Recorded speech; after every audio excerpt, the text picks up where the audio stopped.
Bonjour, bienvenue à la présentation de l'iStar 4D PhotoView, la gestion des données photométriques à 360 degrés.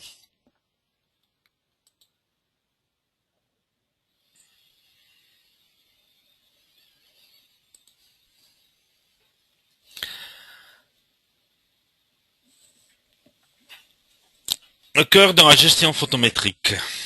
l'iStar 4D PhotoView est le module de programme sur le 5 qui constitue l'iStar 4D, centré sur la gestion des photométries, soit des luminaires que de lampes, est donc capable de satisfaire à toutes les exigences lors de l'élaboration des données photométriques à 360 degrés.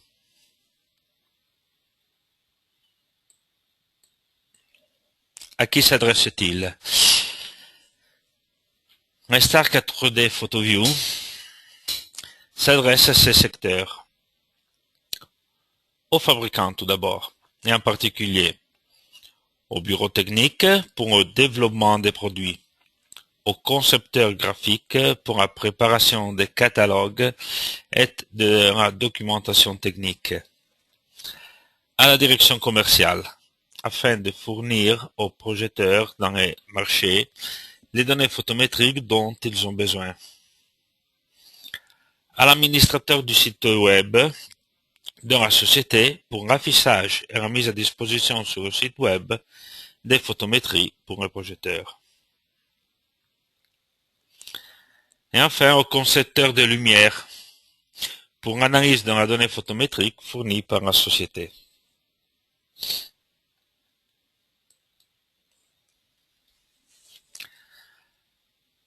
Les principales fonctions.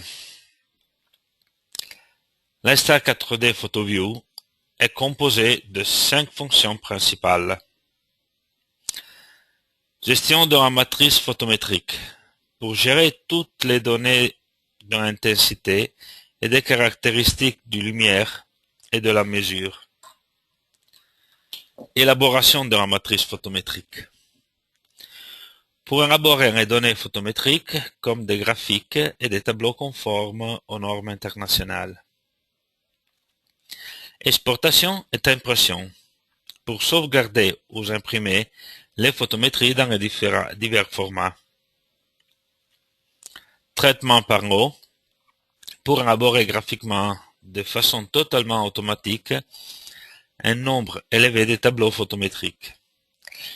Fonction personnalisée pour répondre aux diverses exigences de chaque société lors de la gestion personnalisée des données photométriques.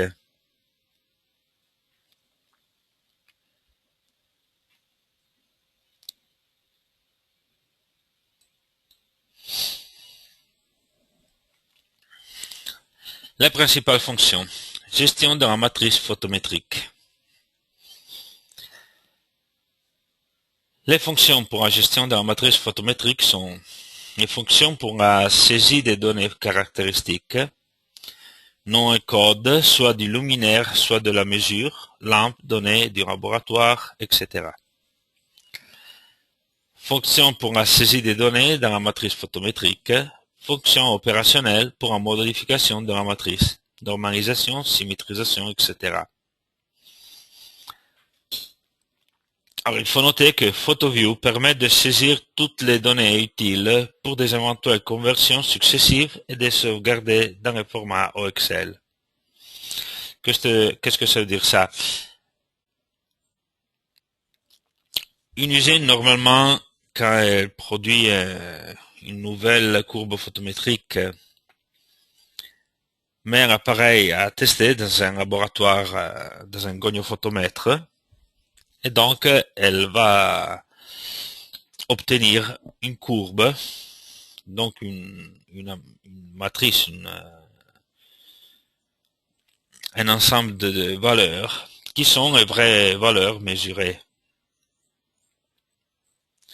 Mais les valeurs mesurées, normalement, ce sont les vraies valeurs. Donc, il ressent tous les problèmes de instabilité, soit de la lampe, soit de tout l'appareillage, les câbles qu'il y a dans le laboratoire.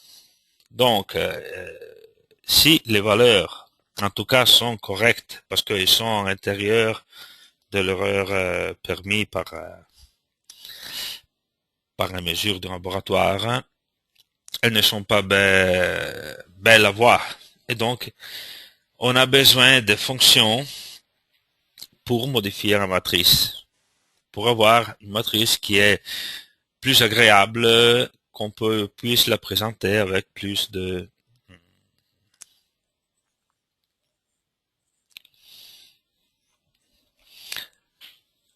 euh, pour la faire plus belle pour la présentation.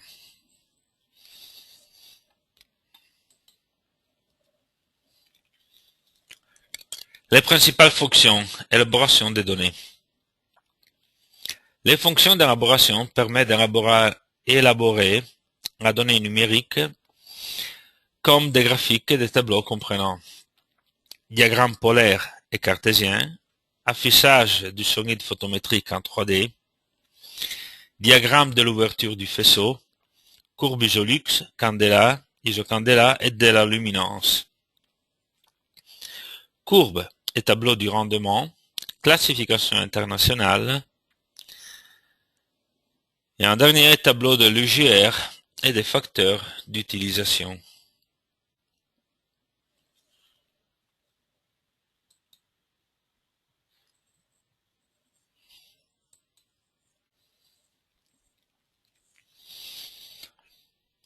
Les principales fonctions. Fonction d'exportation sauvegarde.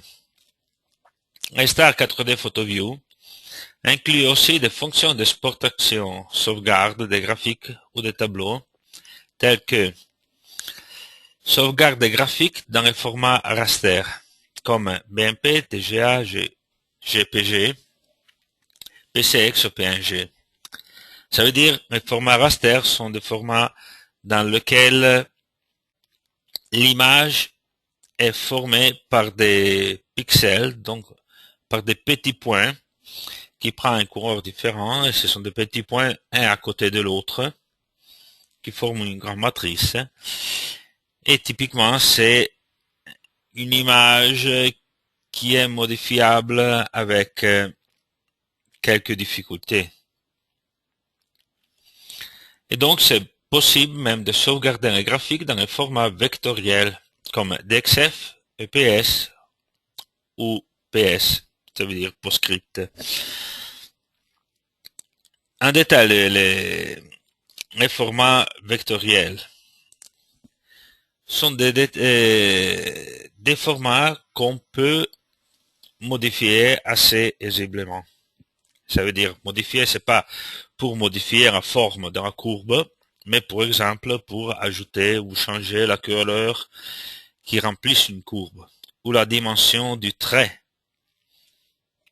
ou bien la police qui avec lequel on met les valeurs d'intensité sur la courbe.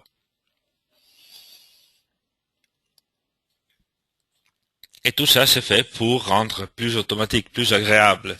Et selon l'image de la propre usine, la courbe qui est présentée.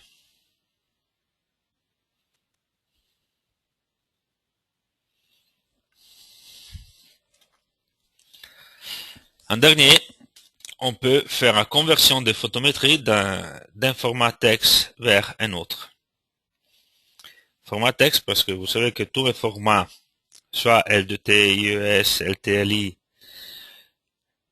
TM14, ça veut dire un format européen, américain, plutôt que norvégien ou anglais, ou bien en dernier OXL, que c'est un format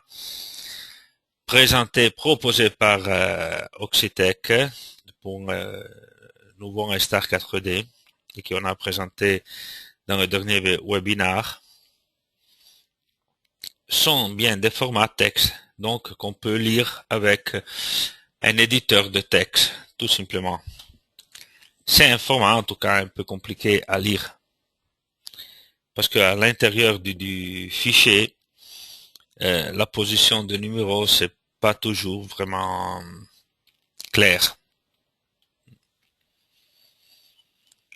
Donc, c'est possible, avec vraiment très peu d'efforts, de faire une conversion entre un fichier en format Elumdat dans un fichier iOS, par exemple, ou bien dans un fichier OXL. Alors, ce qui est important, c'est de noter que les opérations sont limitées à un seul élément à la fois. Ça veut dire que je peux ouvrir un élément, je peux faire toutes mes modifications, et après je peux faire une sauvegarde, mais d'un seul fichier à la fois. Pour modifier plusieurs fichiers à la fois, on va voir, on aura des fonctions spécifiques pour ça. Quelles sont exactement les principales fonctions traitement par mot? Les traitements par mot sont utiles pour gérer une grande quantité de photométrie et les convertir automatiquement en graphique ou en tableau sélectionné par l'utilisateur. On peut par exemple les utiliser pour convertir plusieurs fichiers photométriques contemporanément, soit à un format vers une autre, donc de OXL à iOS ou de OXL à LDT, etc. Donc, faire tourner conversion. Pour créer les graphiques et les diagrammes en fichier vectoriel ou raster, ou bien un tableau de valeurs en format de texte. Et ça, je crois que ce sera plus clair si on le voit après dans les exemples d'utilisation. Les principales fonctions. Fonctions personnalisées. Ça, c'est la dernière partie qu'il y a dans le programme. Hein. Les fonctions personnalisées permettent de réaliser des graphiques et des tableaux dans des formats propres de la société. Par exemple, en créant des éléments composés de plusieurs graphiques et tableaux standards. En les créant afin qu'ils respectent l'image corporative. Couleur, police des caractères et mise en page propre. Ça veut dire, comme vous voyez dans l'exemple, si l'usine veut se présenter au marché, veut mettre dans ses catalogues un format spécifique, se présenter dans une certaine façon avec ses propres couleurs, la dimension du trait, la dimension de la police, c'est possible composer les différents éléments graphiques et les tableaux dans un seul, en la façon que avec le traitement en série qu'on peut faire, on peut obtenir avec une très grosse vitesse son propre catalogue.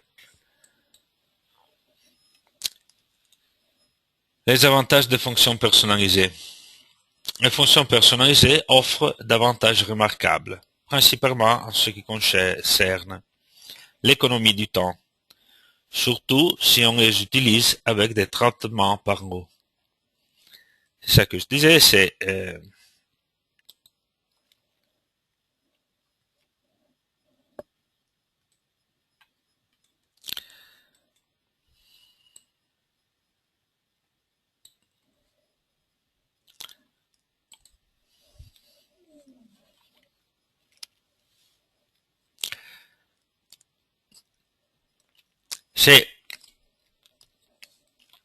le traitement par mot et l'élimination des erreurs dans la phase du développement, réélaboration de la donnée, gestion automatique de l'image corporative.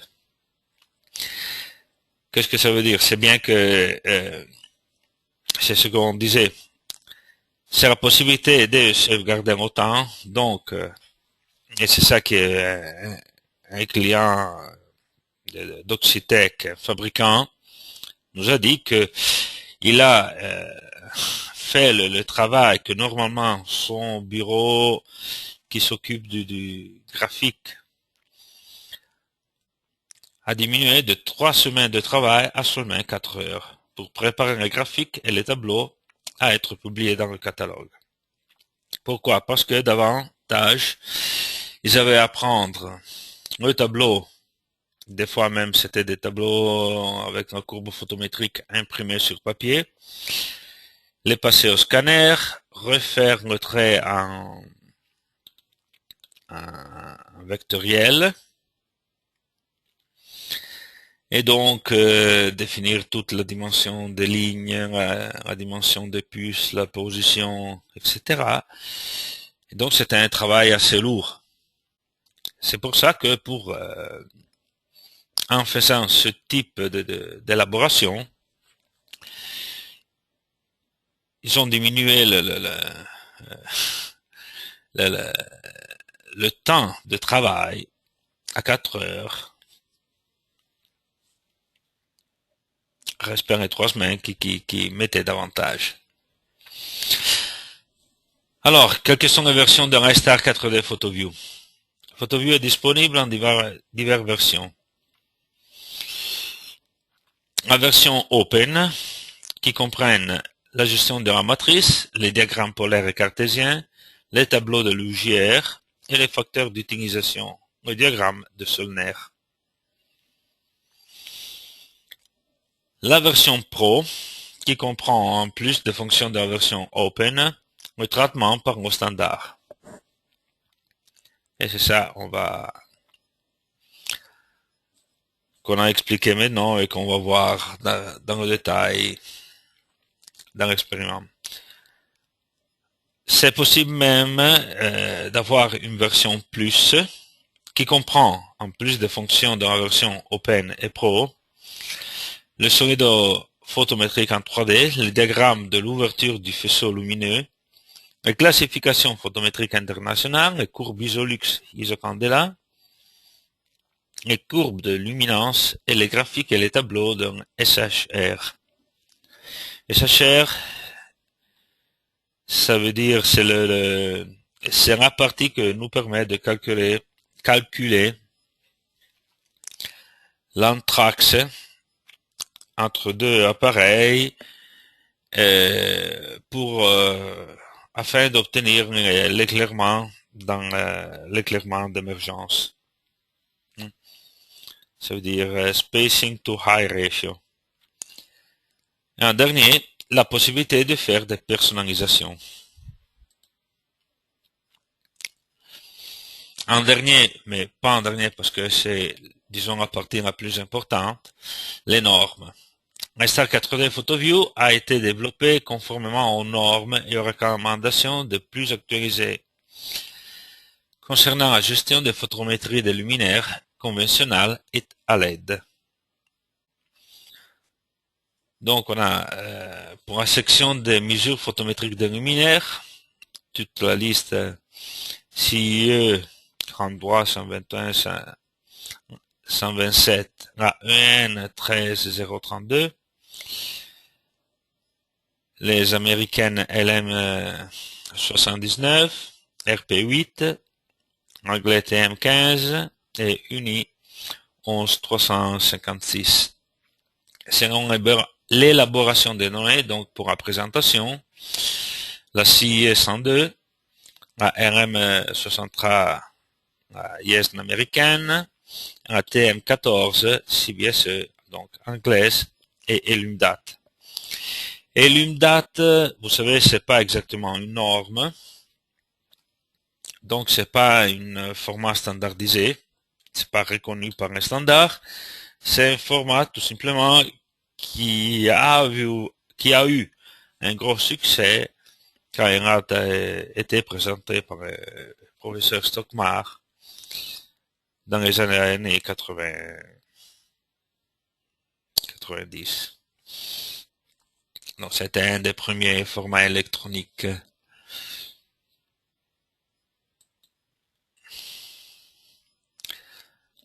Voilà, on va commencer la démonstration. N'hésitez pas à contacter notre service clientèle pour une démonstration personnalisée d'un iStar 4D PhotoView.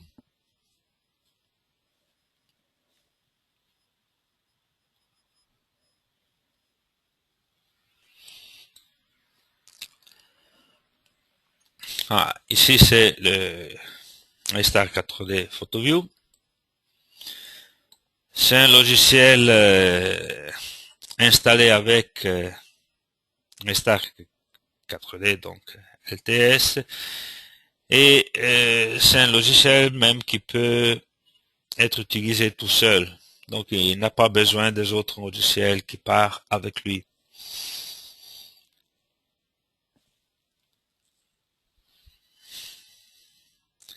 Alors, normalement, PhotoView a la possibilité d'être utilisé ou bien d'introduire les photométries dans plusieurs façons. La plus simple, normalement, c'est celle de faire glisser un appareil en le prenant d'une archive et de le faire glisser dans la fenêtre. Et donc il va tout simplement s'ouvrir.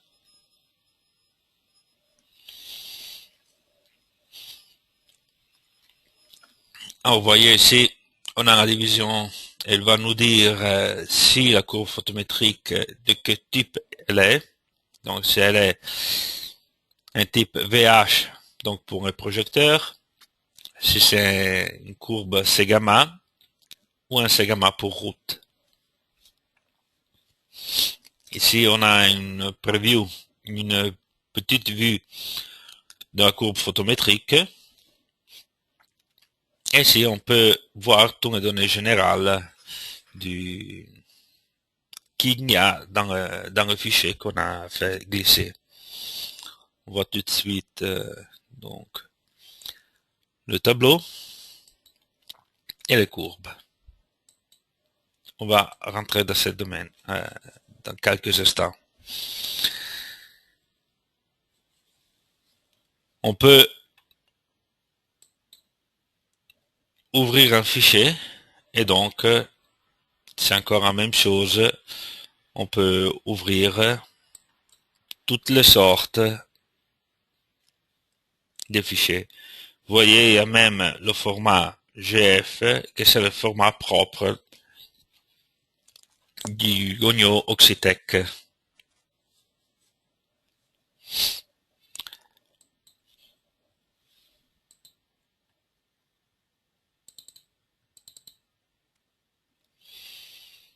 Donc voilà, on peut ouvrir une autre courbe. Vous voyez, c'est bien possible de voir les différentes courbes. Et on va les avoir tout simplement dans la liste. Ou bien, on peut ouvrir à travers du catalogue. Moi, je peux ouvrir un catalogue, choisir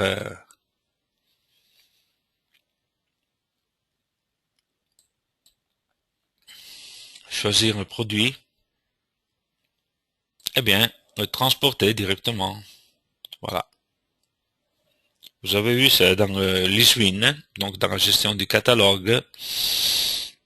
Ça suffit de sélectionner le produit, saisir PhotoView, et va le transporter directement ici.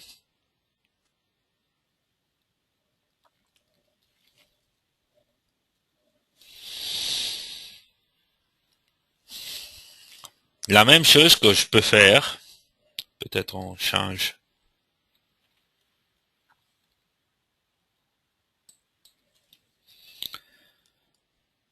On peut prendre l'appareil, et si on ouvre à travers le web catalogue du fabricant, donc moi je peux choisir dans l'ISWIN un appareil, je peux demander à le logiciel d'ouvrir le web catalogue. Automatiquement, vous voyez, il va ouvrir il va ouvrir directement le catalogue à la bonne page du producteur. Et moi, je peux ouvrir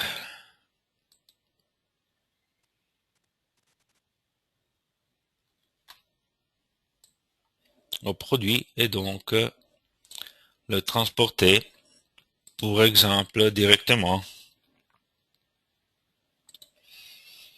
comme on a vu dans iCalc.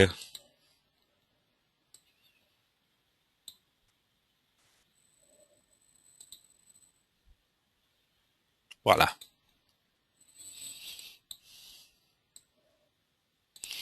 Ici, on a un produit et d'ici, on peut aller encore voir.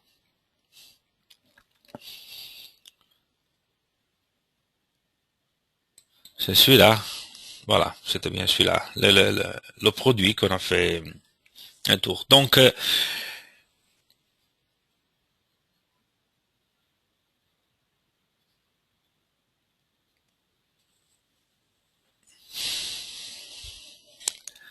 vous voyez, on a la possibilité de faire glisser, d'ouvrir courbe photométrique un peu dans dans toutes les sortes de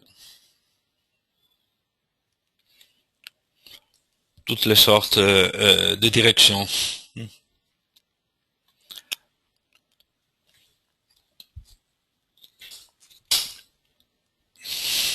Alors, une fois qu'on a ouvert un appareil, on peut même ouvrir, voyons.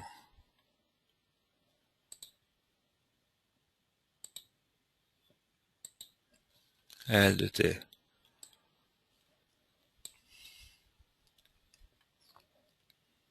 Pour avoir même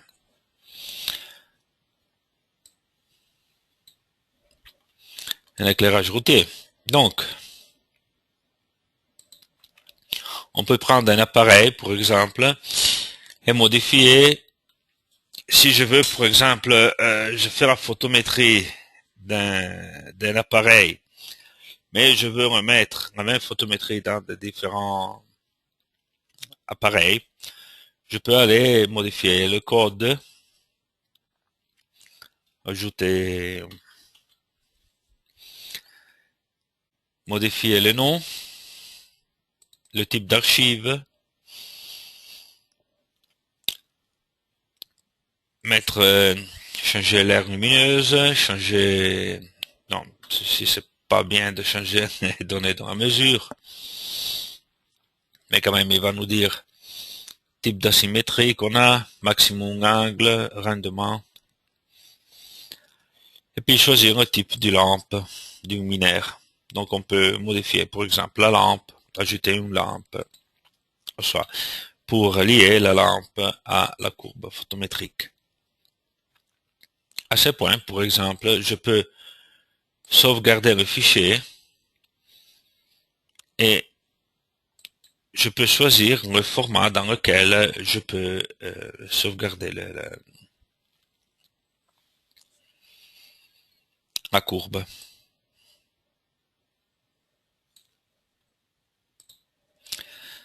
Donc on disait de la courbe qui est arrivée.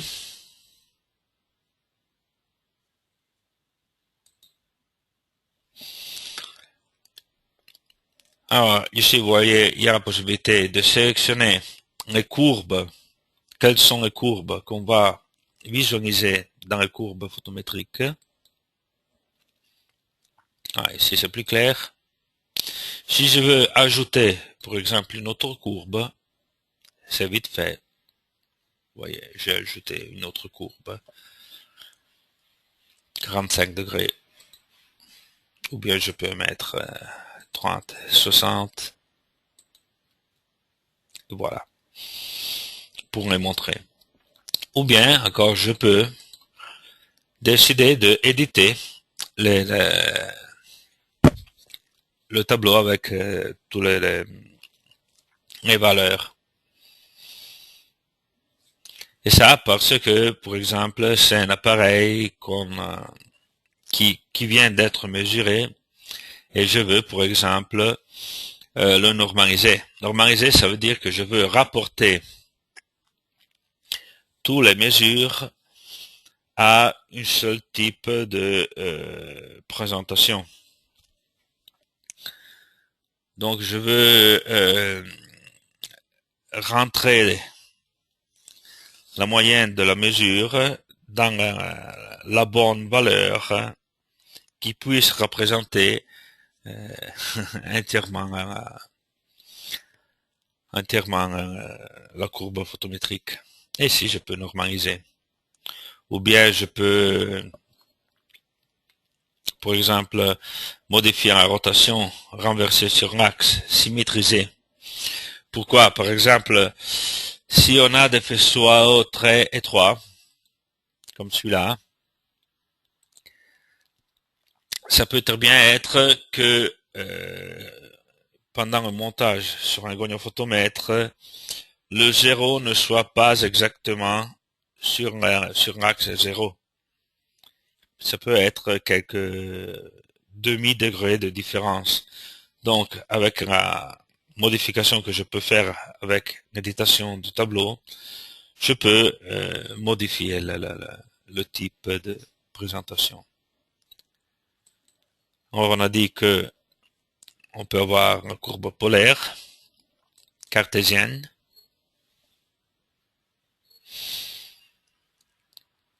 et ça, dirais-je, ce sont les deux représentations les plus standards. Le solide photométrique est très intéressant parce que nous permet de voir la courbe dans toutes ses propriétés.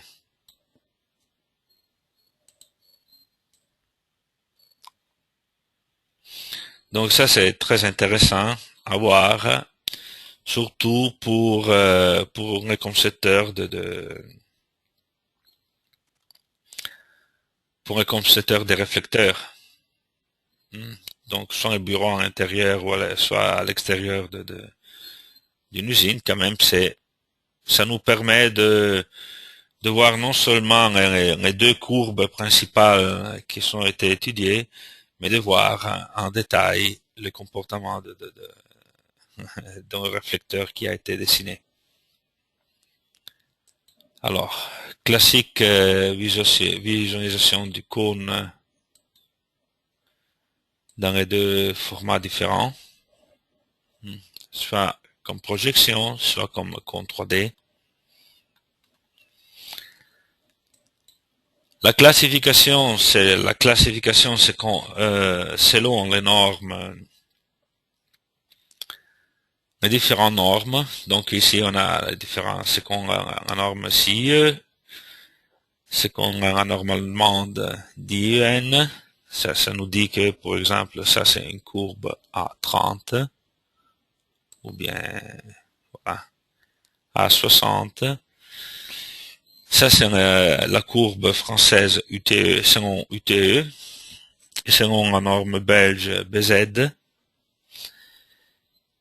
Et ça c'est tout les détails de la norme CIE. Ici c'est la courbe du flux zonal pour voir l'incrément de la courbe. En plus, on a le tableau UGR. Le tableau UGR, c'est de plus en plus utilisé pour étudier, pour évaluer l'éblouissement d'un appareil. Non pas seulement d'un appareil, mais de l'appareil dans la pièce. Ça, c'est la courbe Isolux, la courbe Isocandela. Normalement, la courbe Isocandela est faite pour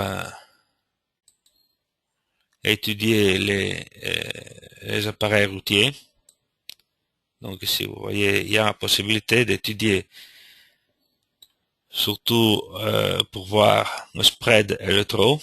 Ça veut dire la capacité qu'il y a la courbe de éclairer dans l'axe principal sur la route l'ouverture, donc combien elle va prendre en largeur de la route et la distance.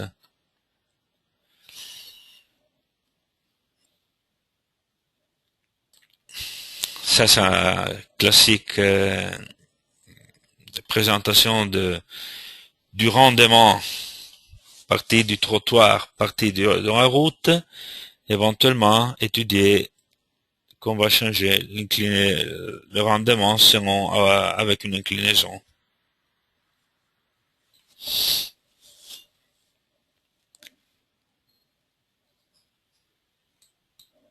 Ça, c'est la classification de la norme, selon la nouvelle norme américaine BUG.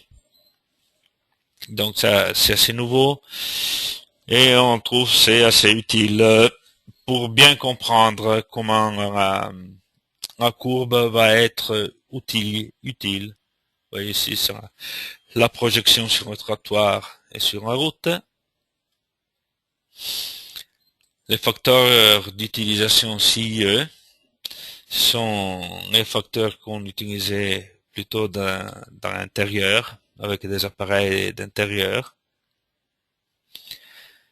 On les a laissés parce que encore il y a quelqu'un qui trouve intéressant à voir ça. Normalement, maintenant avec les calculs très vite faits par les ordinateurs, c'est une représentation que de plus en plus est moins intéressant.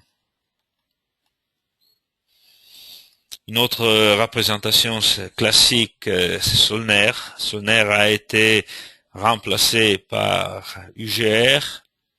La grosse différence, c'est que Solner, c'était une analyse de la capacité d'éblouissement qu'avait l'appareil tout seul, tandis que l'UGR, c'est une façon de mesurer l'éblouissement d'un appareil dans la pièce.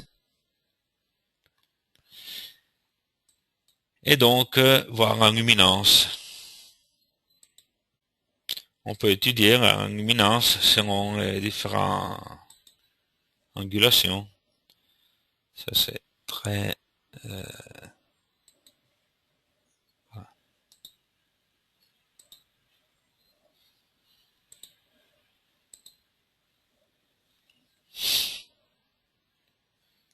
Et voilà, l'interdistance pure, c'est que l'éclairage de sécurité va nous dire à les différentes hauteurs combien de luxe j'aurai au-dessus et l'intrax entre eux qu'on peut étudier.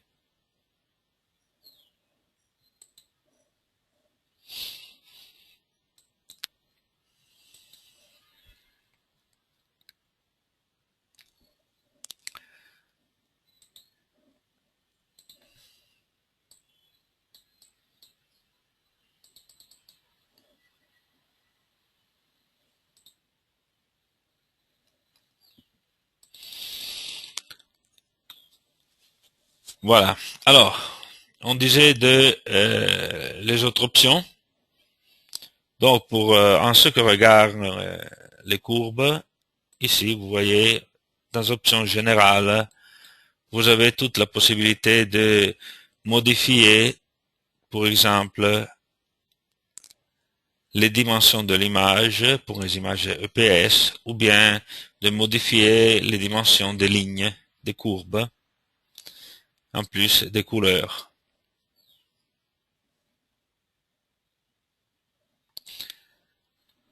Ce qu'on disait, c'était l'option batch. L'option batch, ça c'est une option générale, et ça nous permet de utiliser, par exemple, on peut faire exécuter PhotoWin. Eh bien, avec ça, on peut, par exemple, de cette manière générique, on va prendre un producteur n'importe quel. Voilà.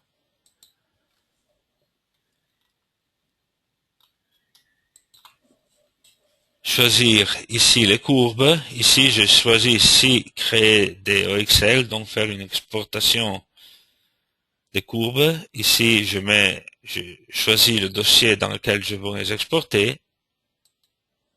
Et avec, oh là là. Ici, je peux commencer, exécuter batch. Ça va nous dire qu'il va créer toutes ces courbes. Si j'ai une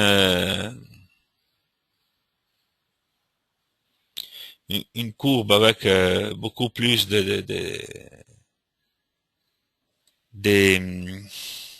produits à l'intérieur, comme on avait vu, c'était assez plein ici. Tiens. Voilà. Vous voyez, ça va nous donner, ça va prendre du temps, mais c'est du temps de la machine. On peut pas, c'est pas nécessaire pour nous être présent. Il va changer, exporter. Et ici, on décidait donc soit si on voudrait exporter la courbe ou bien créer une image. Et donc ici, on peut choisir le type de courbe qu'on veut créer ou bien le format PNG ou EPS dans lequel on veut exporter notre courbe.